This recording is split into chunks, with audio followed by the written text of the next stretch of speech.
Now, let us talk about one of the most difficult beasts in an MMO, the economy. To make an economy work for your MMO is to give value to the coin or the materials being used. Seems obvious, but developers still fail with this. The production of coin must be higher than the cost of what is needed to take care of your player base. What I mean by this is there always needs to be a use for your currency. If the players can farm coin at no cost, then inflation is inevitable. If inflation gets too bad, newer players will stand very little chance in partaking the economy, not to mention the constant battle of bots being on your servers.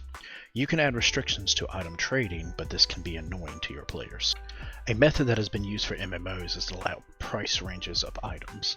Black Desert Online, for example, used this method, and it had its advantages, as this can help manage the cost of items and monitor economic growth.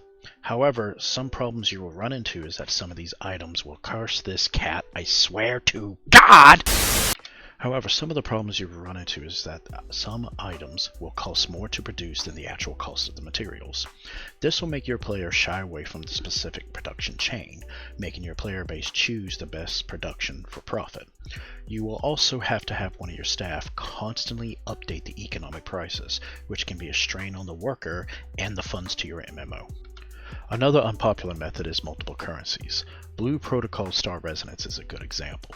So many different currencies to the point players are overwhelmed at the start of your game. They start with Luno and Rose Orbs, which are their primary and premium currencies. Then they have friendship points, then they have honor coins, then they have homestead coins, and then guild tokens. Asteria Reputation, which is odd for reputation to be a currency, season points, and season pass EXP. For a first-time player seeing all these different currencies, it is easy for new players to feel overwhelmed.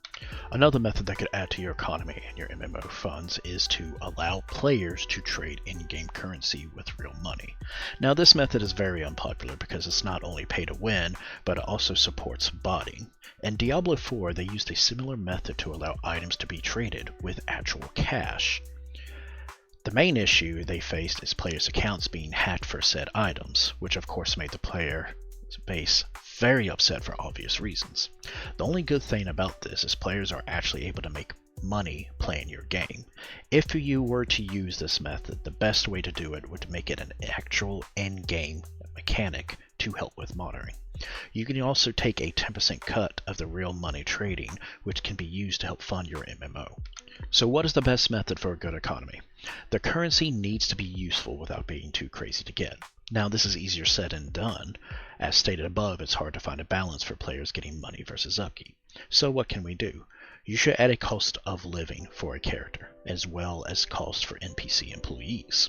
Cost of materials or the currency itself needed to be used for projects, the cost of running a guild and paying its members, the cost of owning land or NPC cities, the cost of running a castle or an estate, not to mention upgrading. All these methods of cost must be useful to the player. The cost could be useful towards the player's health. Give the players a small bonus to increase their living conditions is a good in-game mechanic. Now for a guild to own land or cities and being able to tax it for profit, but also improving the lives of the NPCs and players who live there. The more developed the town is, the better it is for production, but can be harder or costly to maintain.